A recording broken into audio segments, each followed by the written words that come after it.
Good evening.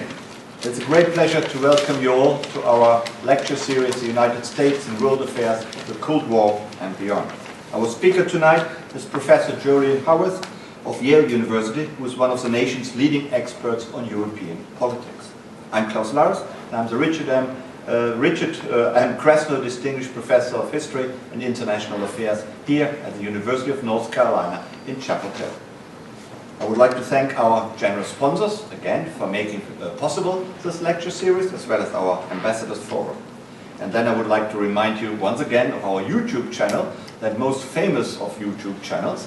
Please look at it often and please subscribe to it. The address would be youtube.com/KrasnoUNC, and all in one word. And every click, every view is much appreciated. Our talk tonight is the last one by a scholar for this semester, but there will be more talks in the fall semester. And next Thursday, right at the end of this semester, the Irish ambassador will talk to us here in this very room, and I hope you will come back. Ever since the end of the Cold War, German unification and the establishment of the European Union, there has been the general expectation that Europe would become a global player. It was expected that Europe would soon be among the world's leading powers. Perhaps it was hoped in some quarters Europe would actually be the superpower of the 21st century. We all know this has not happened and is unlikely to happen in the near future. While despite the lingering euro crisis, the EU continues to be an important economic power and an important trading partner on the world stage, a global player in a geostrategic or even a military sense, Europe is not. European foreign and defense policies are still dominated by the individual nation-states, and the new position of the European representative of foreign affairs has remained a weak office. Europe's new external action service, its diplomatic service, has not much impact either. In any global crisis, the EU is either absent as an important voice, or it has remained on the margins of things. This is perhaps not entirely fair when we think of the Ukraine crisis or also the recent Iranian nuclear negotiations. The EU has played a role, but it has played a role on the margins and in the back room. It has not really been seen as a really global player on the same level as, for example, the United States or Russia or China. On the whole, in international affairs, it is not the EU, it is not Brussels, but still London, Paris, Berlin, and of course Washington, Beijing and Moscow who are the really important players on the world stage. Is Europe asleep? Does Europe need to wake up as a matter of urgency to join the new global order? Well, these questions and many others will be answered tonight by our speaker, Professor Jolyon Howorth. I'm very pleased that Jolyon has been able to make his way to Chapel Hill tonight. Jolyon Howorth has been a visiting professor of political science at Yale University since 2002. So he has been visiting for a considerable period of time. He also is a Jean Monnet Professor of European Politics and Emeritus Professor of European Studies at the University of Bath in the United Kingdom. Jolyon has also taught at the University of Paris Sorbonne Nouvelle, University of Wisconsin, Madison, and at Aston University in the UK. He has held many visiting professorships and distinguished fellowships. He was at Harvard, in Paris, Rome, Berlin, New York, and at many other prestigious universities and institutions. Jolyon is a leading expert on European politics and transatlantic defense and security relations. He has published extensively. He has authored and edited 14 books and over 250 journal articles and book chapters. I wouldn't have the time to read all these chapters and articles, not to speak of actually writing them. Recent books include Security and Defense Policy in the European Union, Defending Europe, the EU, Nato, and the Quest for European Autonomy, and also European Integration and Defense, the Ultimate Challenge. Jolyon's publications have been translated into 10 languages. Jolyon Howorth has also consulted widely on security and defense issues with government and private agencies in Europe and the United States. And he also often lives in France. He often spends the summers in that unknown city, Paris. And there he uses the opportunity to work for the French cable TV channel France 24. It definitely is a great pleasure to have Jolyon visit us here tonight. Today, Jolyon will talk about Wake Up Europe, time to join the new global order. After Jolyon's talk, there will be plenty of time for questions from you, the audience. Ladies and gentlemen, please join me in welcoming Professor Jolyon Howorth to UNC tonight.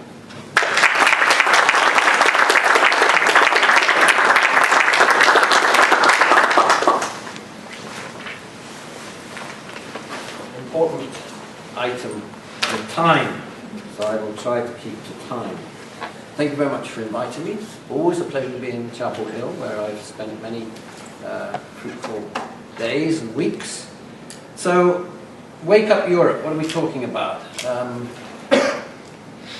Europe is currently living dangerously. We're entering a new period of power transition, a little bit like 1648 or 1815 or 1945. These are the references that are appropriate here. And we're entering a world of very fuzzy contours. We don't really understand what this new world order is, or whether it is an order, or where it's going. And this is not the first time that Europe has lived dangerously. It was doing that pretty much in the 1930s, and this man made a speech in the House of Commons in 1938, was making a speech in the House of Commons in 1938, banging on about more tanks, more planes, more warships, etc. And the Labour heckler from the opposite benches shouted out, "How much would be enough, Winston?" He said, "I'll tell you. I had lunch with a Brazilian businessman. During lunch, a telegram arrived. It said, 'Mother-in-law dead, await instructions.' My friend didn't hesitate. He telegrammed back, 'Embalm, cremate, and bury at sea. Leave nothing to chance.'" Europe is leaving a lot to chance right now. So, I want to start with a document that was published a year ago, which had the sort of grandiose title of Strategic Agenda for the Union in Times of Change. And they had these 5 overarching priorities: stronger economies, societies, blah, blah, blah, etc., and effective joint action in the world. Now, it's really effective joint action in the world I want to concentrate on. And it's about something that in IR terms is often called grand strategy. I like the definition of grand strategy that we get here, the calculated relationship between means and large ends. Europe doesn't tend to do large ends. It doesn't think in terms of large ends. America thinks in terms of large ends. Others do. But the relationship between the means and the large ends is a problem. So the strategy that this document comes up with, this is supposed to be a strategy, the calculated relationship between means and large ends, is, first of all, we're going to have coordination between the main fields of EU external action: trade, energy, justice, and home affairs, development, and economic policy. Brilliant. Who would have thought that you could do this? This is what the Union is supposed to be doing all the time. So, proceed. Be a strong partner in our neighbourhood by promoting prosperity, stability, and democracy. Have you noticed how successful the European Union is at promoting stability, prosperity, and democracy in North Africa or in Eastern Europe? Next, engage our global strategic partners. Well, the notion that the EU has global strategic partners is one which is contested by academics. There's a huge literature about partnerships, and the consensus among academics is that EU doesn't have a policy towards its global partners. It just sort of picks them off, cherry-pick, blah, blah, blah. And it needs to have a strategy towards its global partners. But, for our purposes, the 4th bit, develop security and defence cooperation by strengthening the CSDP. This is the acronym you've got to get your head around if you don't know it. Common Security and Defence Policy. It's been around for 15 years. CSDP, the Common Security and Defence. Strengthen that in full complementarity with NATO. Well, motherhood and apple pie doesn't say it strongly enough. As you can see, this strategy reminds me a little bit of a cow in a field grazing while a high-speed train goes by.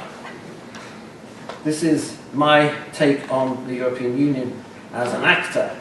Now, I'm going to talk a little bit, obviously, about the transatlantic relationship, because in all of these documents it refers to the transatlantic relationship as fundamental. We do have a bit of a problem from time to time with the transatlantic relationship. Indeed, we have had nothing but problems The 80s, remember, we had the Euro missiles crisis. The 90s, we had Bosnia, Kosovo, we had NATO enlargement, all of these huge problems for the transatlantic relationship. In the 2000s, 9/11, experienced very differently on the two sides of the pond. Iraq, the Georgia War, and of course, the coming of the Common Security and Defence Policy, which was a problem between the Allies.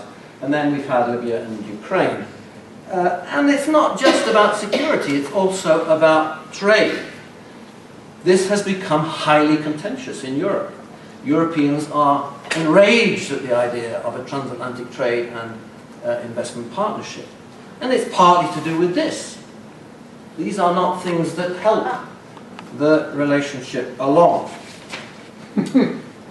So, if we're talking about power transition, which is what the talk is essentially about, rising powers, declining powers, how it's all going to work out, we need to think about something called the Obama Doctrine. Now, the Obama Doctrine, which has been around for most of President Obama's time in office, is a very complex thing. I mean, I don't want to caricature it at all, but it is very explicitly, the US is not going to get involved in everybody's problems. It is going to be very cautious about engagement. It's going to be a mix of restraint and responsibility, but it's going to be very different from anything we've had in the past. It's often caricatured as leading from behind, but this is basically what we've got now with the Obama administration. And I think the significance of this is that there is a huge debate in this country among academics, IR types, as to where the US is going to go from here on out, post-Iraq, post-Afghanistan, etc. And this is a very, very rich debate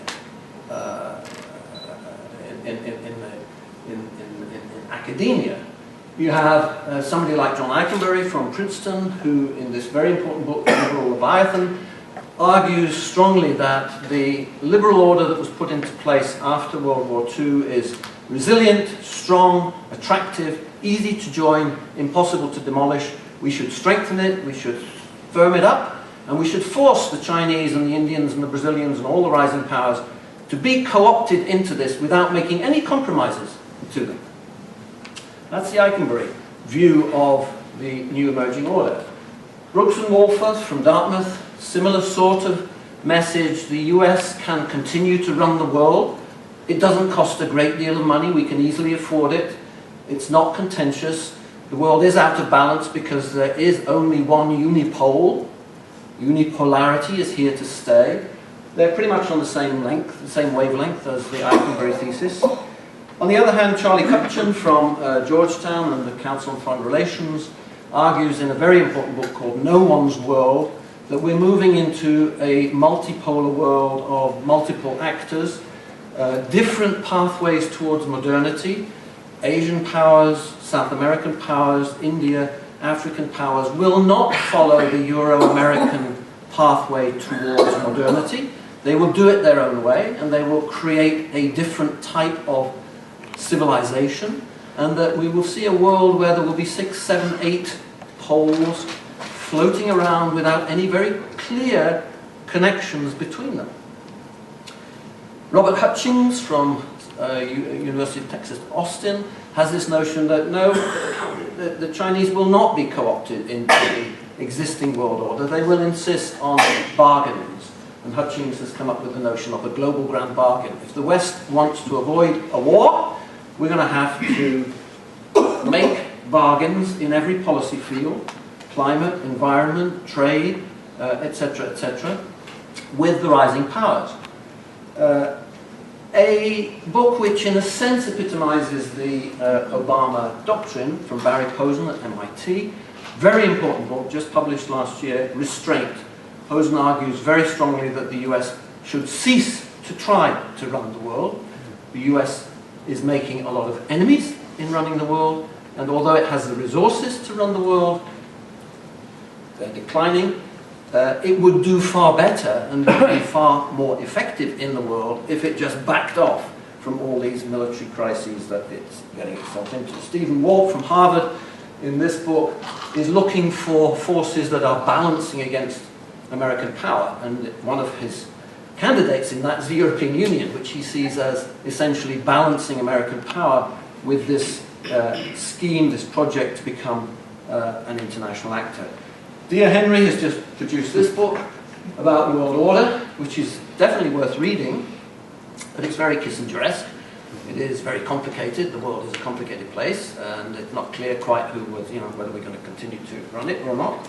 As does Joe Nye in this book from Joe Nye from Harvard. So the point I'm making with all these slides, and we're going very fast here, is that there is an intense debate in this country, very intense debate about the nature of the world we're moving into. And it's a very rich debate. I was at a conference at MIT last week where they discussed precisely what is America's grand strategy now. What should America's grand strategy be post-Afghanistan, post-Iraq? So in what follows, I'm going to offer you 4.5 questions and a proposal. First question is, why does Europe have this common foreign security policy? Why have we got it called?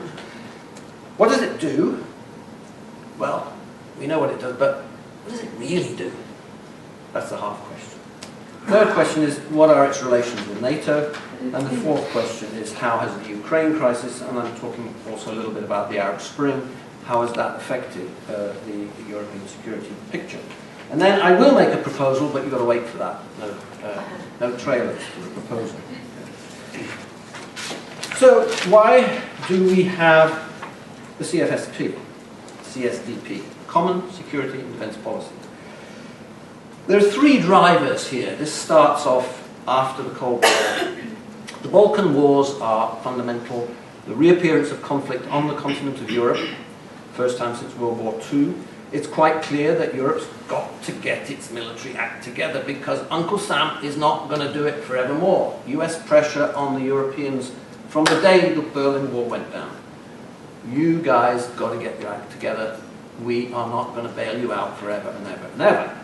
And the EU is emerging as an international actor, as Klaus said. It has global reach in trade, in economics, in culture to some extent. It just doesn't have global clout in security and defense terms. So these are 3 very important drivers. And in Saint Malo, there was a very important meeting between the French President and the British Prime Minister in 1998, December 1998, where they launched the project of the Common Security and Defence Policy. But they insist, and this is key, they insist that this has to be autonomous. It has to be autonomous of NATO, and it has to be autonomous of the United States. Why are they insisting so much on autonomy? It's not because we don't like America, or because we don't trust America, or because we want to assert our difference from America. No, not at all.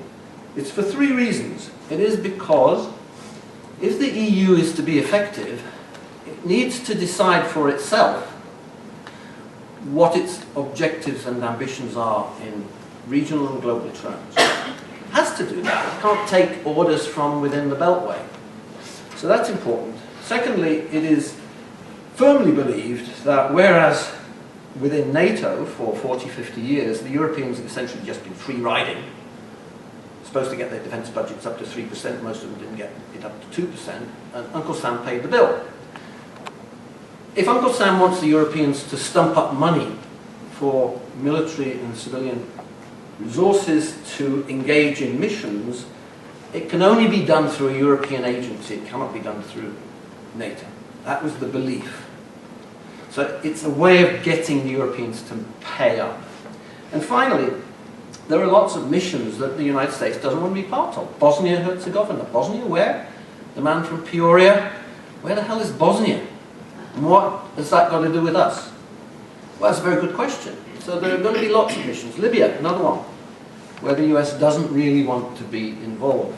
The Europeans are going to have to do this on their own, and therefore they do need this element of autonomy. Now, those are the justifications for the autonomy.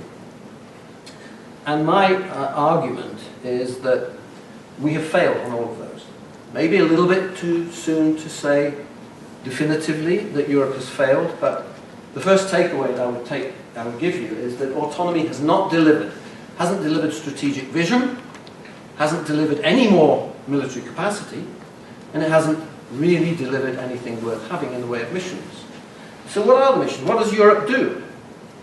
Well, it's done 35 overseas missions. 7 military missions, most of them small, a couple of thousand troops, in the Balkans, in Africa. The anti-piracy mission off the coast of Somalia is serious. That's a strategic mission and it's designed to keep the sea lanes open. Military training missions, Somalia and Mali. Police missions, we got policemen in the Palestinian Authority, in Kinshasa, in Kabul. Pretty bad. That was a disaster. Rule of law missions, assistance and support missions. This is security sector reform. Monitoring missions in Aceh and Georgia and 3 border assistance missions. What does all this amount to? Because they've done all that, and some of them they're still doing. What does it amount to? Well, it's a start. It's a start, but it doesn't actually demonstrate that the EU is a significant actor at all. The EU claims constantly to be a global security actor, and it puts up maps like this that indicate how active it is all over the place. But some of these missions, I don't want to be mean, some of these missions are pretty tacky. I mean, there was a border assistance mission mounted to help the Libyans, after the Libyan war, manage their border. So we send 100 guys and guyesses over to Libya to help them manage 4,637 kilometers of border that basically doesn't exist with some of the most violent countries in Africa, and 1,732 kilometers of sea border. Absurd. So they launch this mission and then they decide after 6 months, oh, this is too difficult, better stop. That mission is already. So my next takeaway is that CSDP has not become a consequential security actor, despite something like Atalanta, a couple of other missions. So what's it really for? Was it really necessary to launch this huge project which is gobbling up resources and energy, people and time in Brussels in order to assert an autonomy which is not delivered?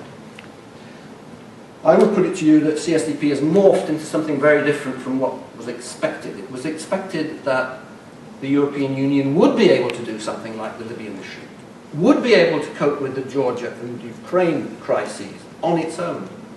That was what it was set up to do. But it didn't.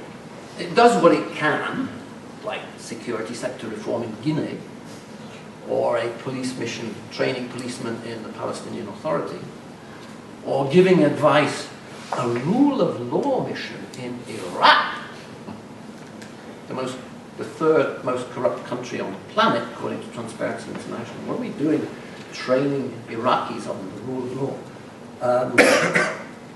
I say it does what it can, but not what it really needs to do. If we think of the Arab Spring,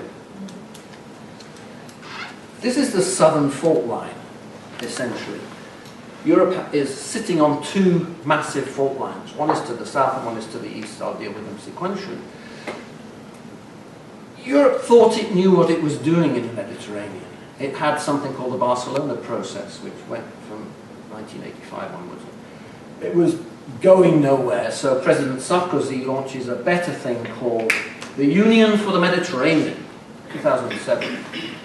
This is an attempt to suggest that the EU and North Africa have a partnership, strategic partnership. It involves rehabilitating one of the greatest thugs of all in 20th century history, but that's fine, because it's actually a Faustian pact under which the dictators of this part of North Africa guarantee to the Europeans that they will track down Al-Qaeda types and Islamists and kill them, and they will prevent sub-Saharan Africans from migrating across the Mediterranean. In exchange for which the Europeans will give them lots and lots of money and turn a blind eye to their nefarious activities. And of course, with the Arab Spring and the whole of the chaos, what we've now got is zillions of immigrants flooding across the Mediterranean. There were another several hundred drowned yesterday or last week.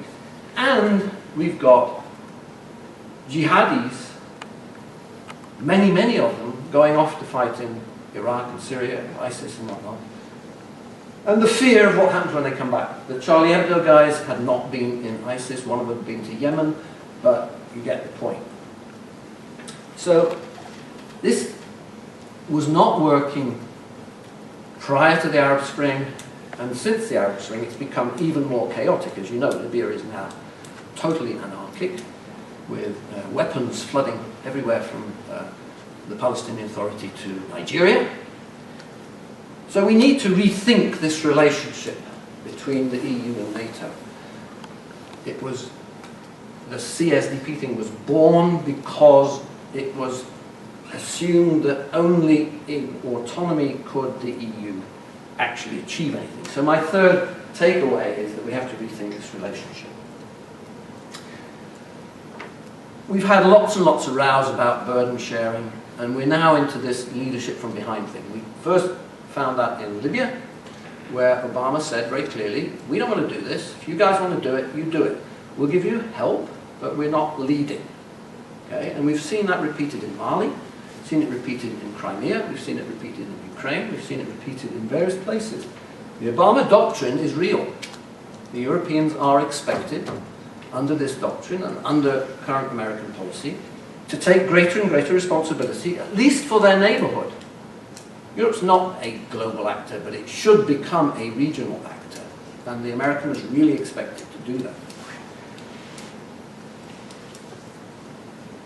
We've seen massive American retrenchment since the end of the Cold War. I won't go through all the strategy reviews and whatnot, but bases have been closed, battalions have been removed, headquarters have been removed, troops have been removed. American troops are now down to the lowest number since 1945. In Europe, 64,000 American troops. And the Europeans are expected to pick up the slack. The problem is that they're really not. So I've been often asked at talks like this and everywhere around, what would it take for the Europeans to actually stand up, grow up, become adult, responsible actors in a security defense way, instead of remaining attached to the umbilical cord? Well, you would think that the Arab Spring would have been a wake-up call, but it didn't have any resonance at all. And Europe was absent without leave throughout the whole of the Arab Spring, effectively. You would think that the gobbling up of Crimea by Russia would have been a wake-up call, but the Europeans were at sixes and sevens. They don't agree among themselves about what to do. I'll come back to that. You would think that if Russia is actually sending troops and tanks and fighters into Ukraine, that would have galvanized European thinking about their own security. Barry Posen, the guy who wrote Restraint, wrote in the Atlantic a couple of months ago that even if Putin absorbed the whole of Ukraine into Russia, it would not affect American interests one iota. Nobody in Europe thinks like that. The Europeans are convinced that if push comes to shove, Uncle Sam will always be there on the day. So we don't need to do it ourselves, because America will do it for us, even something like Ukraine. And this is serious. So we come to the second fault line, which is this fault line in the east.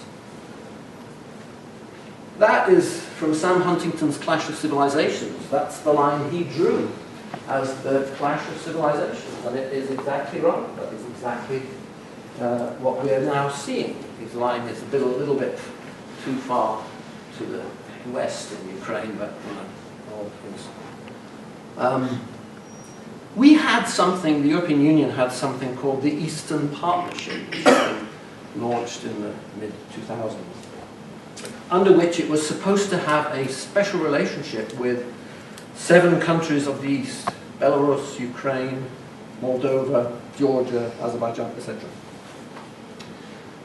It was a total disaster, the Eastern Partnership, for several reasons. First of all, because those countries have nothing in common other than their proximity to the European Union, and to look at them all as the same model doesn't make sense. Secondly, the policy was based on enlargement, which had been successful. If you're going to bring in the Czech Republic and Poland into the European Union, they will jump through hoops of fire in order to get accession. But if you're not offering accession, they're not interested. Or, if they want accession, like Georgia and Ukraine, they're frustrated.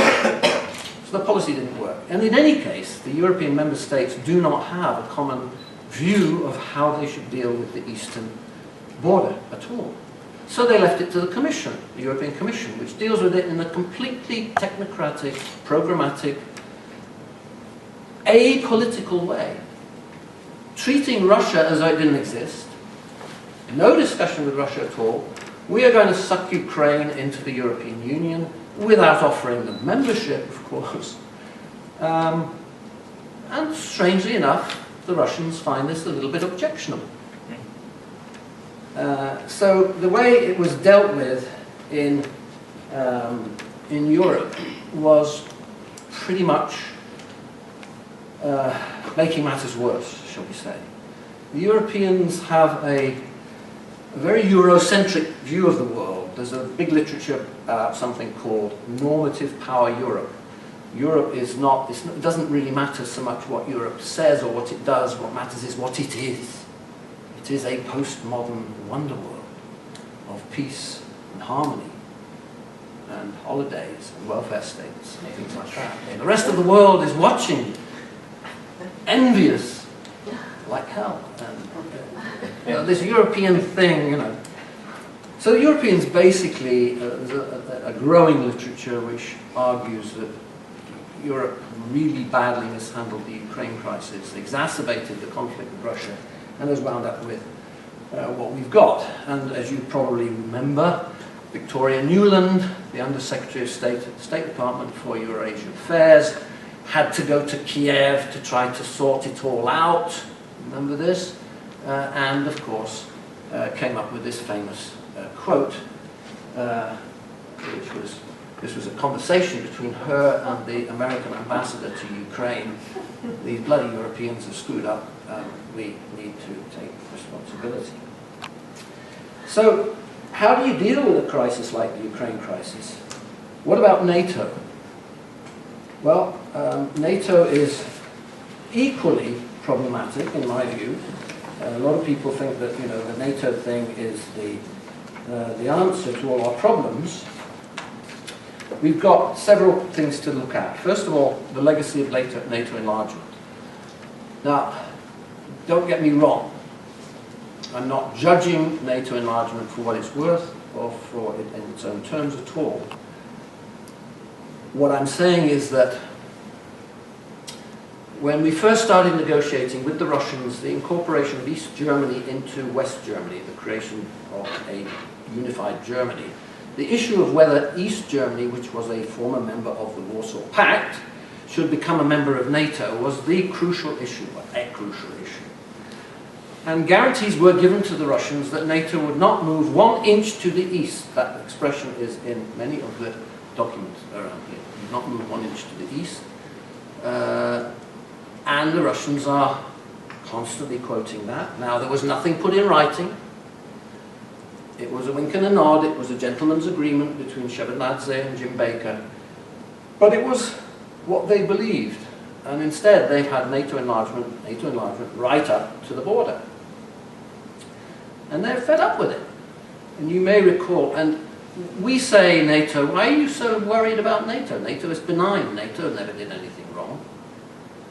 I won't go through that. But if the Russians believe that NATO is intended to encircle Russia and cause problems, then they're going to push back, and that's exactly what they're doing. And you probably recall in 2008, John McCain had this notion that we could turn NATO into a league of democracies. We would offer membership to Australia and Japan and India and South Africa and everybody in the world that was a democracy. Because it's a shared values thing. So let's have a league of democracies, turn NATO into a global alliance, and da-da! So you get cartoons like that to illustrate this issue.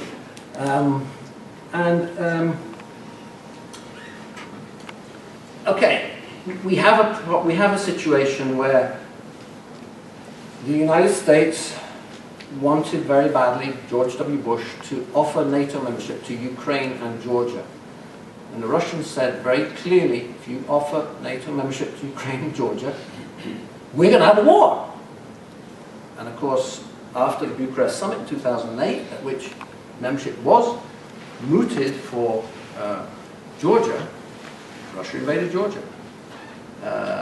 Fortunately, Angela Merkel and other Europeans said, there is no way we're offering NATO membership to Georgia. But in the text of that summit, there is a sentence which says, one day they will become members. So we have a problem there with NATO enlargement. What happened in Newport, Wales last year, at the most recent NATO summit, after all the crisis in Ukraine, was that we couldn't agree, basically. The Poland, the Lithuanians, the Estonians, the Latvians, the Baltics and Poland wanted an American division on the border. They wanted a permanent stationing of large numbers of American troops to send a signal to the Kremlin that this is a red line. Well, West European countries didn't want that, and actually, curiously enough, there was a division between the northern European countries on the border with Russia and the southern European countries like Bulgaria, Romania, and to some extent the Czech Republic, which were far more, what should we say, far less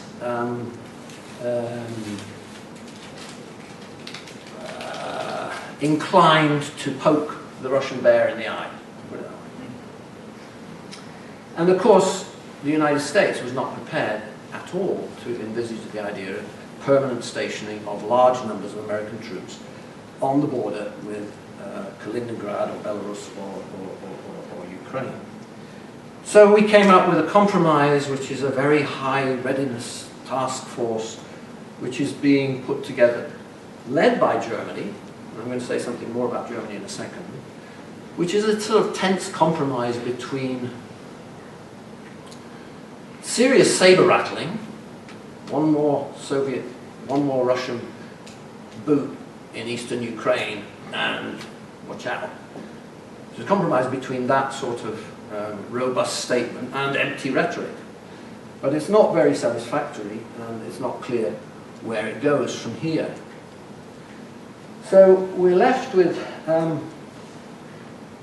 discussion about nuclear policy. We haven't talked about nukes for 20 years, 25 years, since the end of the Cold War. I really thought that nuclear weapons were, a thing of the past. We're now talking again about nuclear deterrence in Europe, Article 5, etc., etc.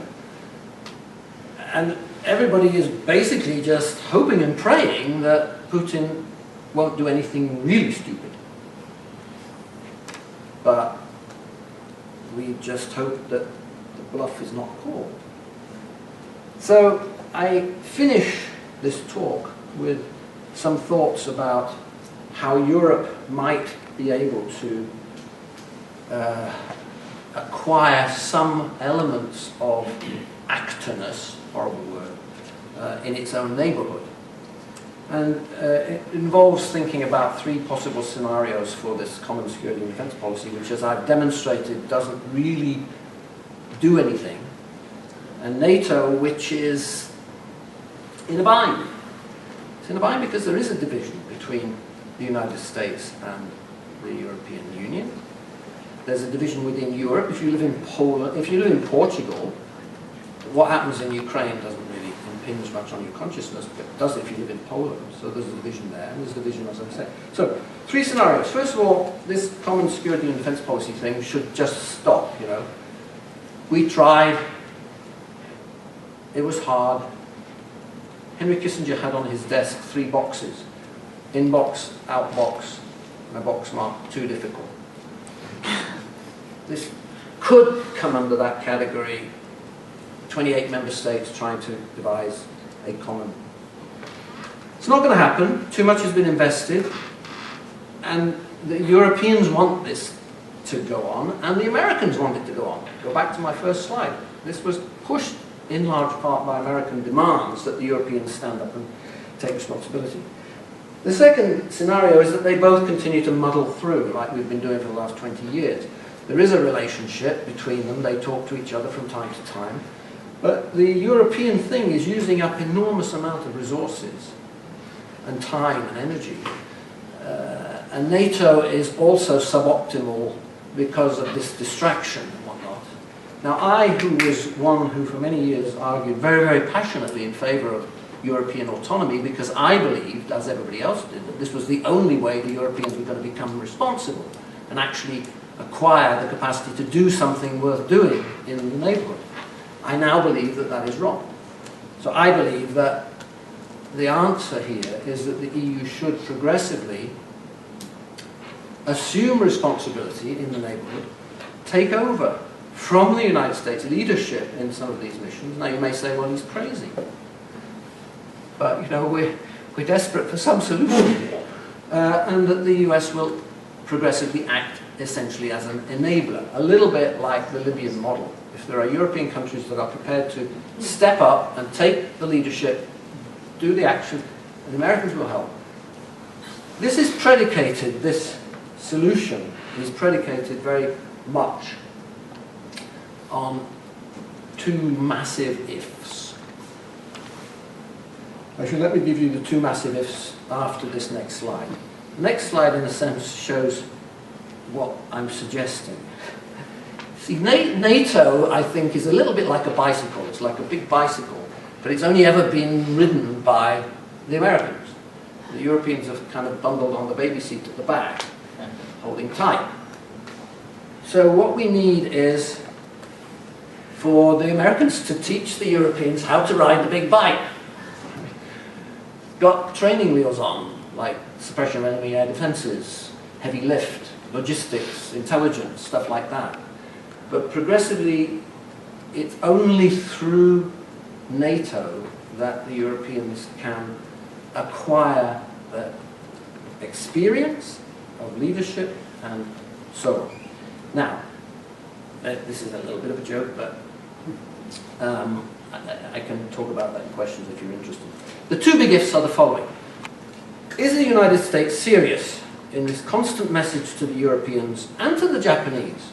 It's not just to the Europeans, it's to all American allies. You guys are going to take much more responsibility for your neighborhood.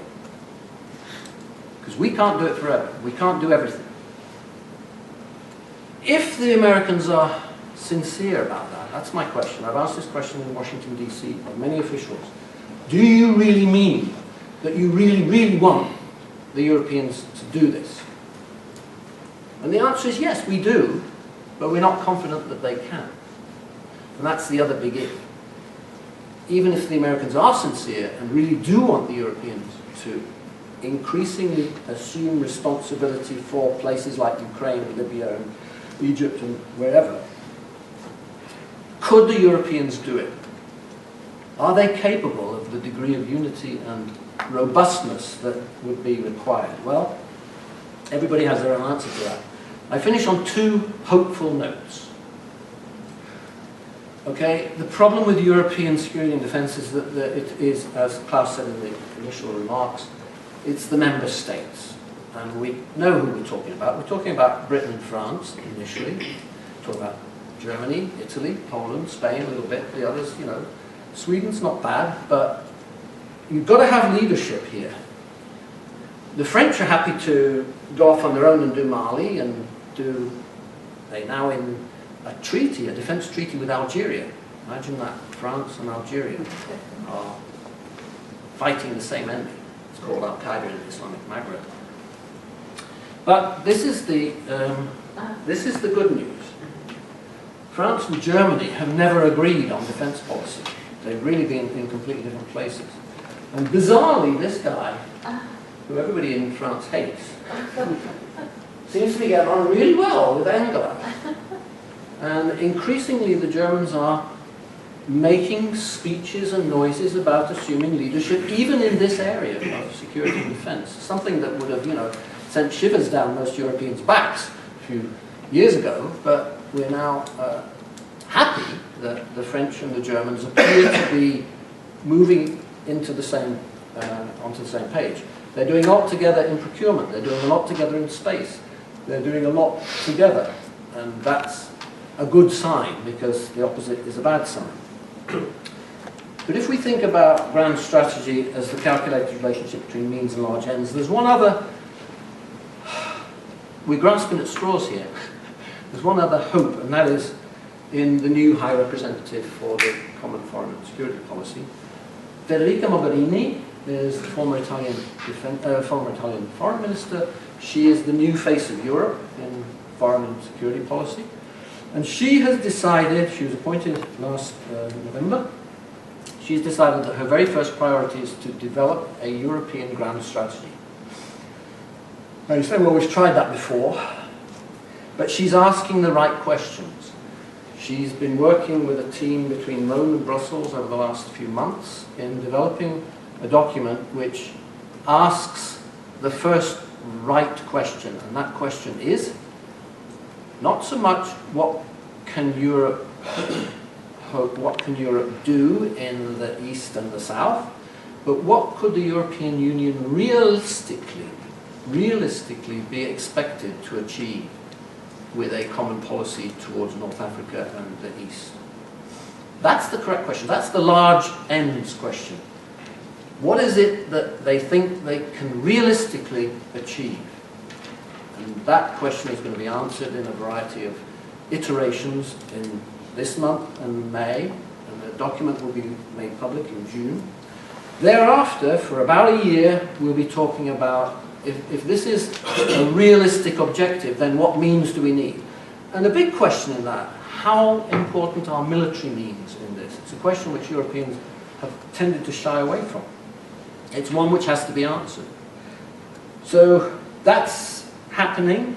I don't, cross fingers, touch wood, let's see what happens, let's give it a whirl. At least she's asking the right questions. It's the first time that they've approached it in this way. You saw the document I began with. We are going to spread democracy across North Africa. Yeah. All the other one. So these two developments, I think, are hopeful, and in the meantime, Europe resembles Rupert Brooke, the World War I poet, in Francis Cornforth's wonderful poem about Rupert Brooke. A young Apollo, golden-haired, stands dreaming on the verge of strife, magnificently unprepared for the long littleness of life. Having done that. Thank you very much.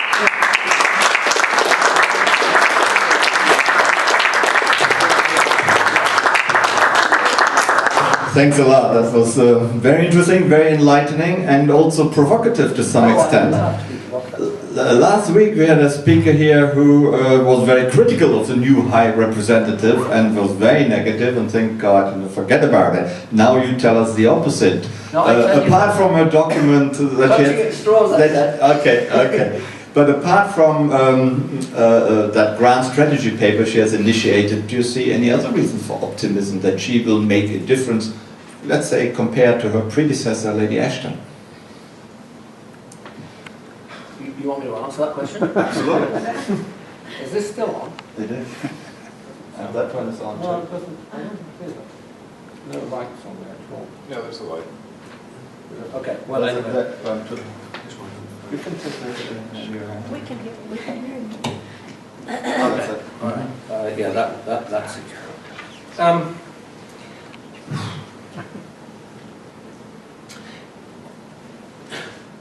You get so many different opinions about Mogherini. You did not get different opinions about Ashton. The opinions about Ashton were universally, or almost universally, negative. Like inexperienced, doesn't like meeting people, doesn't like the media, doesn't like this, that, etc.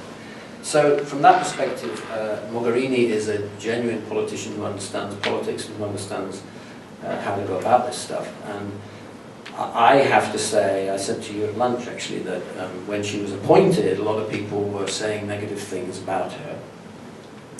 But what I've seen, she's made many statements to the European Parliament, to the European Council, to the Commission. She's made a number of important speeches, and my sense is that she understands the dossier, as the French say, the nature of the problem very well.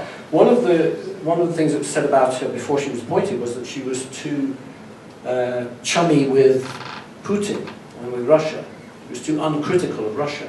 She's changed. She's sort of more or less on the same page as Angela Merkel now, in saying things about Russia which one would have never dreamed a German leader would have said a couple of years ago.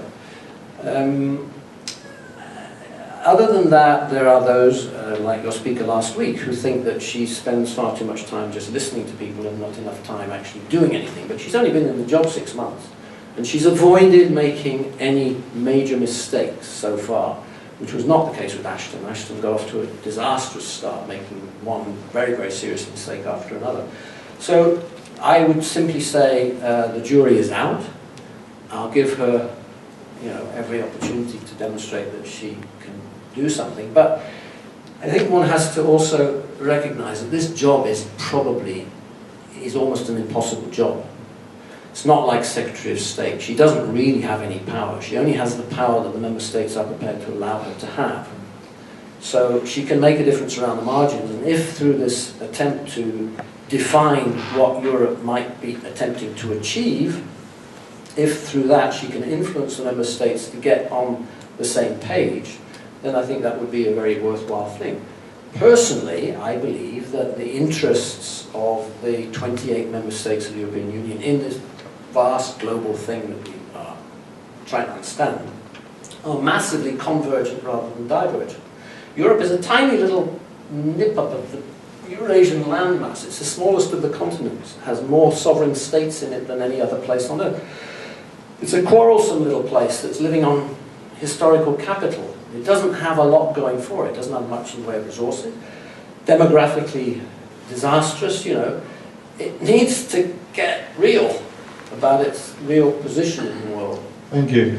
As we listen to your talk, you think that Angela Merkel is prepared to get real, has kind of grasped to some extent at least, the willingness to be a leader, but that is again a nation state. Even French-German cooperation, these are two large European nation states. Where does that leave the EU? So are we continuing to see foreign policy made by nation states and Europe speaking through nation states, and the EU in foreign policy and defense terms will still be sidelined? Well, I would say that the biggest problem was the UK. The UK was constantly applying the brake. The UK seems to have kind of gone to the margins now. We're waiting on a decision as to whether the UK will decide to stay in or get out. And in the meantime, Franco-German leadership has become real again. And most of the other member states of Europe are very happy if the French and the Germans can actually agree. I just lost all my power. I need just to say I got to switch this off. Oh, I don't.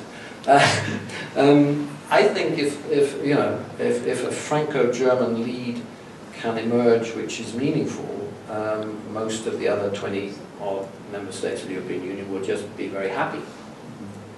Except Greece, maybe. No, sorry. I'm looking at it on the optimistic side. I entirely agree with you, and I personally am beginning to despair of Europe. I say that with great regret, but with frankness, I'm not convinced that it's going to work out. But we are grasping at straws.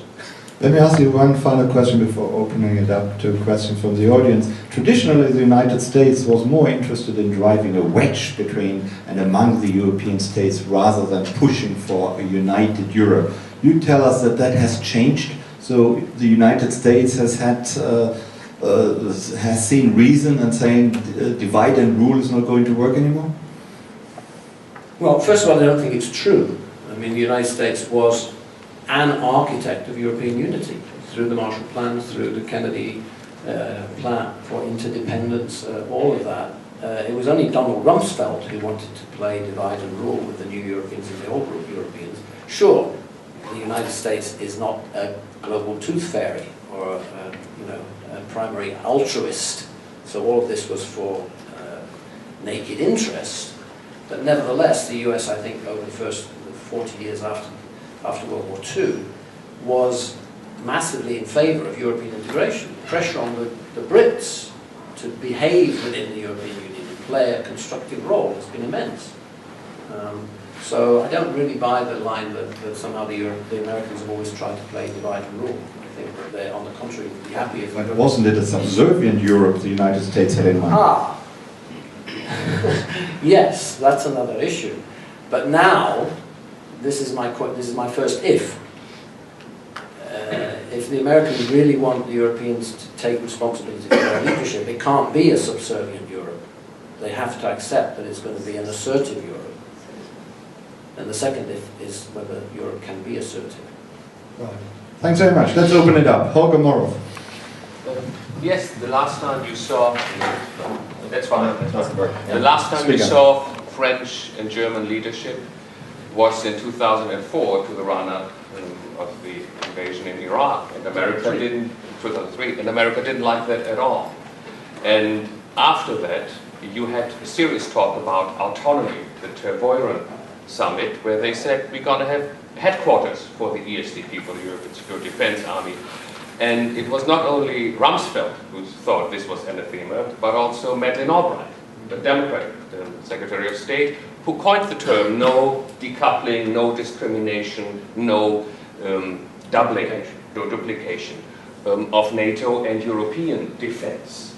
Right? And so they use NATO headquarters or headquarters of the member states if they do something, and they use strategic airlift in order to forestall any kind of potential conflict among those two entities, right? And I think that's a good idea. So since Kennedy called for strengthening the European pillar of NATO, this has been going on ever, but no really autonomy. Americans never wanted to have this to be autonomous. How does it look like if you take care of your backyard neighborhood, despite this being somewhat derogatory colonial terminology like buffer states and stuff? That's very difficult. Is Japan supposed to confront China? Is Europe really supposed to confront Russia? Is this what America or you have in mind about taking care of your neighborhood? Which one would have to do if you're serious about this? How does America take care of its neighborhood? If I look at Central America, that's the very close neighborhood. You have virtually a civil war going on in Mexico and in other states with more victims than the Iraqis in Iraq. Is this how you take care of a neighborhood? Question mark. Now, if you take Kissinger's book and Posen's book seriously, that you move from a bipolar world through a small, short unipolar moment in the 1990s, till the war in Iraq maybe, into a multipolar world. A multipolar world is inherently unpredictable. You will not know who will win civil wars all over the world. And Germany was bashed for not taking sides in the Libya conflict. Now, if you look back, you have multiple factions, at least two, striving for power in Libya. And maybe it's good not to have taken a side very early on, in order to emerge as an honest broker or negotiator in these kind of conflicts. Is the US really serious about Europe taking on the situation in Egypt? A pivotal country for the Arab-Israeli conflict? Never. Ever, I would suggest. So the idea of real autonomy to Europeans, doing what? Propping up Egypt? Confronting Russia? Japan confronting China? I think these are unrealistic scenarios. Any response? Well, you're making a lot of assumptions about what the policy or the strategy will be. For the moment, the question is, what is it that the European Union can realistically hope to achieve in the South and in the East? Now, as far as the South is concerned, I think that the sorts of policies that have been spearheaded by France have something going for them, in conjunction with the sorts of regimes in the North that are on the same page there. But that's only a small part of the overall policy. There has to be an overall policy to Africa in a context where China is calling all the shots in Africa. We need to answer those questions. You're assuming that the answer is going to be bad or wrong or whatever. I'm just at the point where we're asking the questions, what can they realistically hope to achieve? As far as the East is concerned, I've believed for a very long time that the European Union and Russia have to come to a meaningful partnership, and they have common interests in all sorts of ways. Gas, counterterrorism, whatever, the Caucasus, all of that. Stability in that entire area between the European Union and Russia, where Russia doesn't have an interest in there being volatility and conflict and so on and so forth. They may have an interest in creating another frozen conflict, but that's, you know, that's their option. But this has to be something that's discussed seriously, and we haven't had that serious discussion yet. So I would come back to you and say, so what's your solution then? America can continue to run the world badly, including the neighborhood? The strategic incoherence. Ah, well, that, you know, we got that anyway. Thank you. This gentleman, yes. I thought I heard you saying two different things. Probably. Towards the end, which one was encouraging and interesting to me, and one was discouraging. Towards the end of your talk, you were suggesting, I thought, that one wise course would be for the U.S. to back out of NATO to an extent. And to switch the balance. We switch the balance, however you want to phrase it, but recognizing that NATO is a political and military alliance. And what politics is one thing, that's what our Italian friend is about, but military is roles, missions, capability, capacity, lift, all the things you also mentioned. And that's what Europe has not been willing to invest in and so forth. But there's a hell of a good structure within NATO on that front, which has been primarily US defined. So I thought that what you were suggesting, for example, is SACEUR would be a European, and that there would be certain roles and missions that the Europeans would agree to take over, the US would back even further away from, but not decouple in a political or in a military sense, because in both cases, the US is necessary, but rebalance. So we have to ask you, what are you suggesting? Well, no, that is exactly what I was suggesting. Okay, I thought that was great, but then you started to muddle it. And then you started talking about our friend in Italy working with the Commission in Brussels and working with the EU. And having worked with all these entities myself for many, many years, that's a formula for disaster. That will go nowhere. The Commission and the EU per se, I mean, they need to make their minds up that yes, they'll go in and rebalance NATO, and the US will agree to that policy shift and implement it. But if the notion is that this new strategy is going to be implemented through the Commission in Brussels way, nothing, in my view, because it just won't work. What do you think? Well, it's not through the Commission. She is Vice President of the Commission, but she is the High Representative of the Council, which is the Member States. She has an impossible straddle act between the Member States and the whole thing.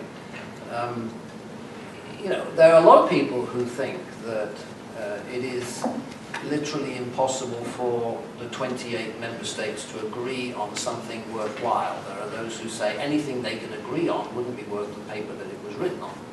I don't take that view. My point, and it's not incompatible with the recalibration within NATO. I've been pushing her to think seriously about that. Mogherini. That would be the wise to come up with, that would be part of the strategy. I'm actually going to a meeting in Brussels on Tuesday where we're going to discuss this, and I'm making that point very strongly. I think we have to invite her here, and she can tell us, what might be the best. Yeah, let me get this. Yeah, please. So you said that one alternative to scrapping CSDP altogether and nothing to do with this NATO-EU cooperation. And so given the lack of enthusiasm for that in the past, Given the lack of enthusiasm for NATO-EU cooperation in the past, in the form of like Berlin Plus, for example, do you not think that some sort of vague and ad hoc relationship now would just be a continuation of muddling through? And so are your three options in reality sort of scrap it, muddle through with a bit of intention, but still muddle through? Okay, let me use that one. The difference between what happened prior to San Malo and what's happening now is that in the initial attempts in the 1990s for the Europeans to become competent, it was very explicitly under American leadership that the Europeans would be subordinate, but they would be able to do something worth doing, right? So we come up with all these schemes like combined joint task forces and Berlin Plus and all the stuff that you obviously know about. That was predicated on continued American leadership and dynamism within NATO and the Europeans being able to do subordinate tasks. What we're talking about now is progressively predicated on the assumption that the Europeans actually will aspire to and eventually achieve some meaningful degree of leadership, and that the Americans will therefore be able to progressively take a less and less proactive role or active role or whatever, you know, in terms of resources and so on. That's a very different, and it's almost the inverse of the previous situation. So I don't know whether it will work, but we know that everything else doesn't work.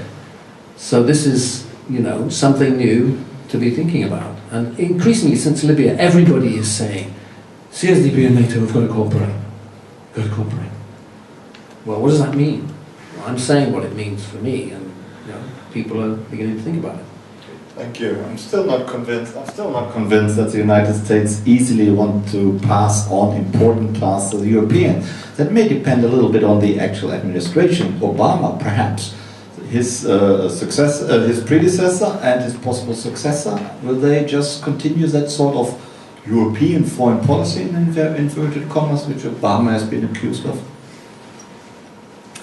If his successor is Hillary Clinton, I think we'll get a completely different, I would agree. completely different world. If his successor is Jeb Bush, we might get a continuation of the Obama line. Who knows? I mean, I think that U.S.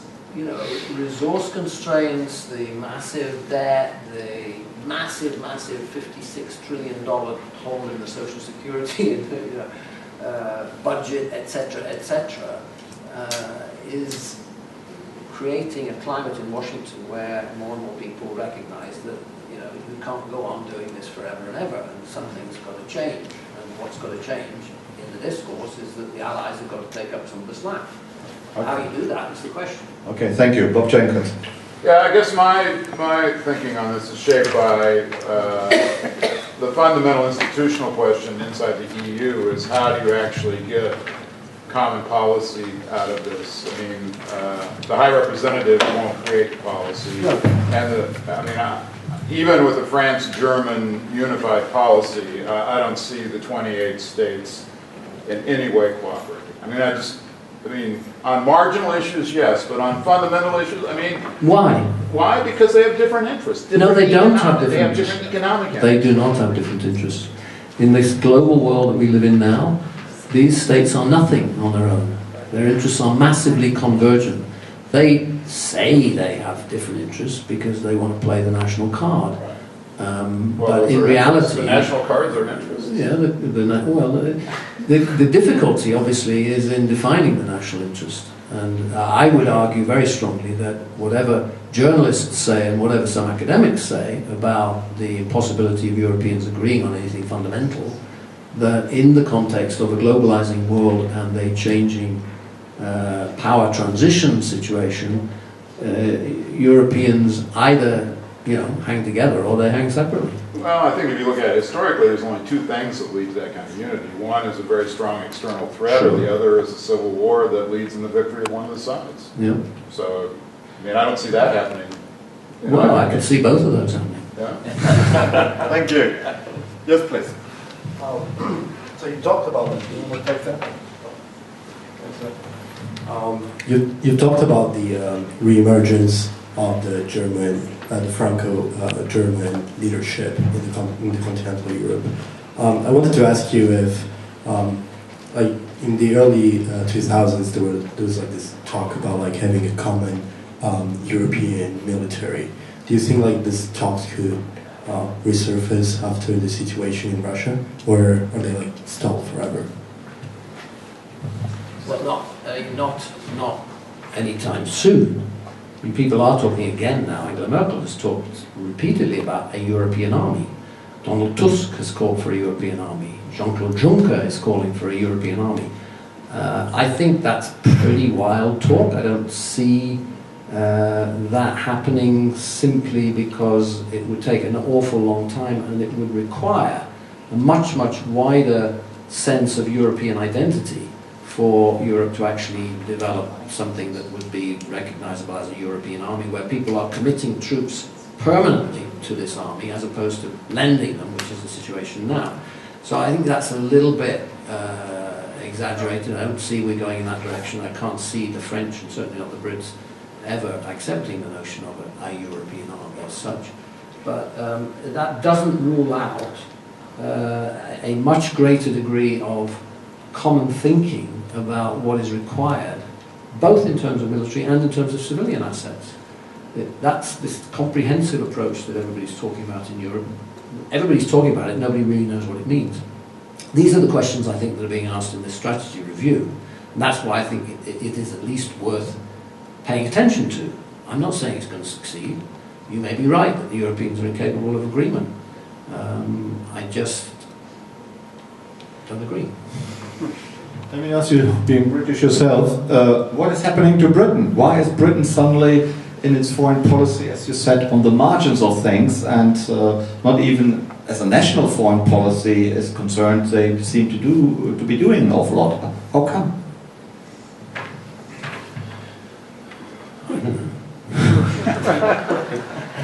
No, Sorry. no, you know, I'm not. I have a British passport still. I'm not responsible for this place. I don't live there. I only visit there to see my children and grandchildren.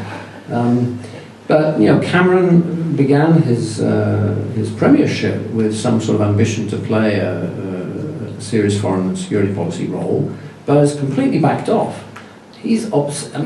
All of his waking hours are taken up keeping the Conservative Party together, keeping UKIP out, promising referendums, dealing with Europe in an extremely counterproductive and cack-handed way.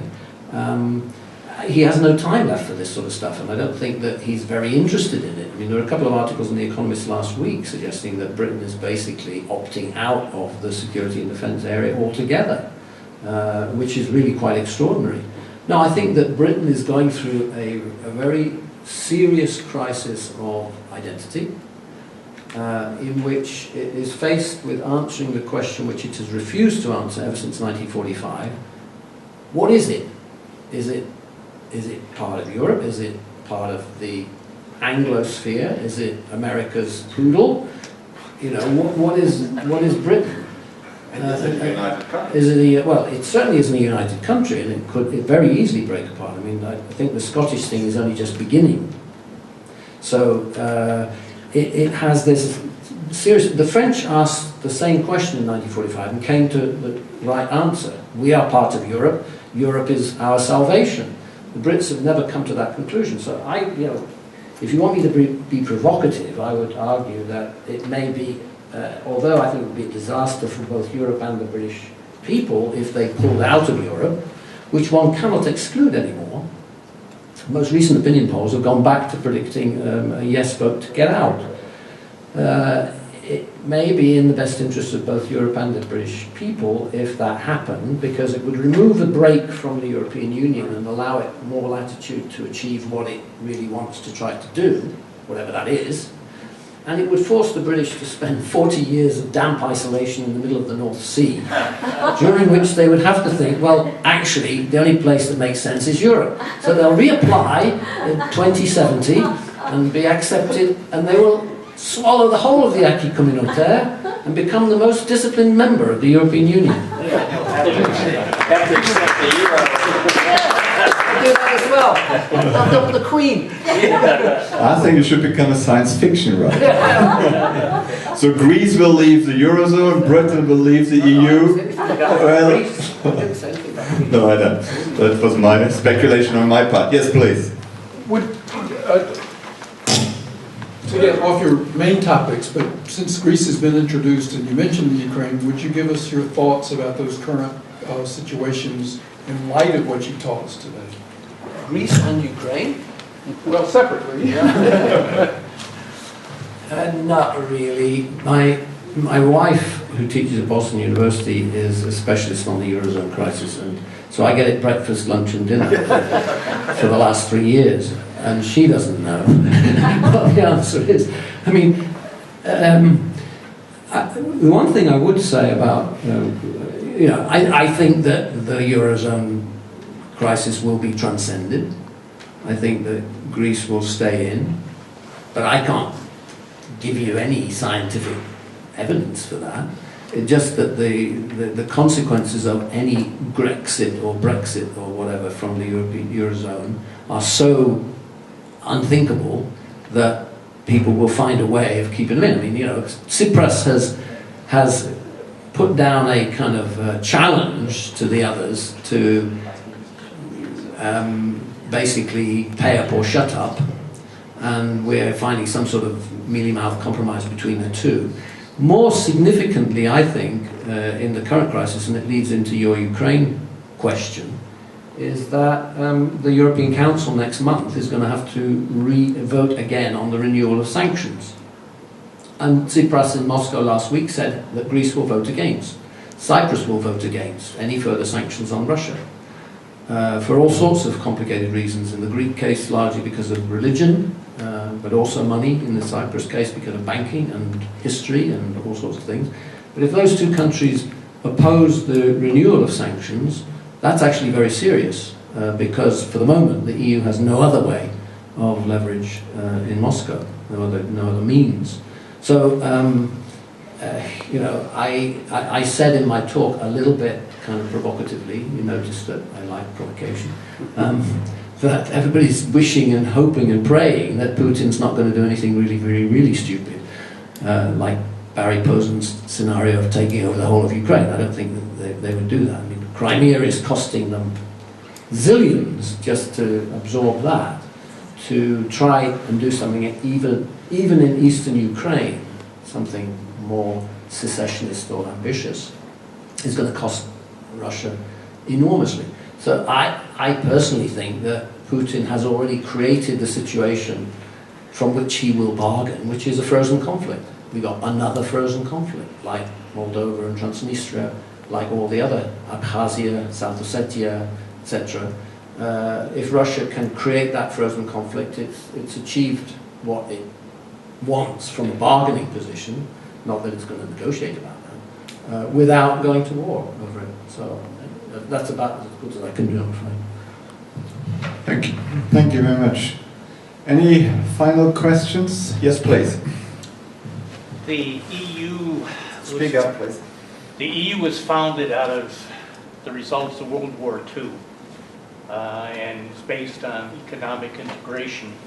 Yet, when it came time to the Great Recession, the EU found itself with its hands tied. It hasn't been able to recover from that yet, which sort of makes it a very pessimistic situation. And I sort of wonder that the only solution is further political integration. But what are the prospects, and is that just Pollyannish at this point? I go to a lot of conferences. I mean, I must have been to 50 or 60 in the last 2 or 3 years. And at every single conference there's one paper which is ubiquitous, always there, what are the three scenarios? What are the possible ways forward, whether we're talking about Eurozone, or we're talking about the European Union, or we're talking about defence policy, or anything else. So there's always this paper that somebody gives. And some of them are brilliant, but the scenarios are exactly that. Either a bold leap forward towards a much greater degree of central political authority, federalism, a federalism recognizable here in this country, or collapse, just, you know, the whole thing falls apart. Or the third one is muddling through. And the consensus among political scientists tends to be that Europe has always kind of muddled through. It's not going to move massively towards any really recognizable federal system, even though in the Eurozone thing we've seen, you know, banking union, we've seen all sorts of new instruments which would have been unthinkable 5 years ago. So that has happened, and it may go even further, who knows. I tend to think that muddling through is also a form of failure. If that's the best you can do, is just muddle through and make the best of a bad job, why bother? So I don't think it's going to collapse. I don't think it's going to be an American-type federal system. Draw your own conclusions. Thanks a lot, but I think somehow it seems that muddling through is a lot better than collapse, or a lot better than disaster. There you go. There you go. And maybe people agree, but thank you very much for a very interesting talk. Thanks an awful lot, appreciate it.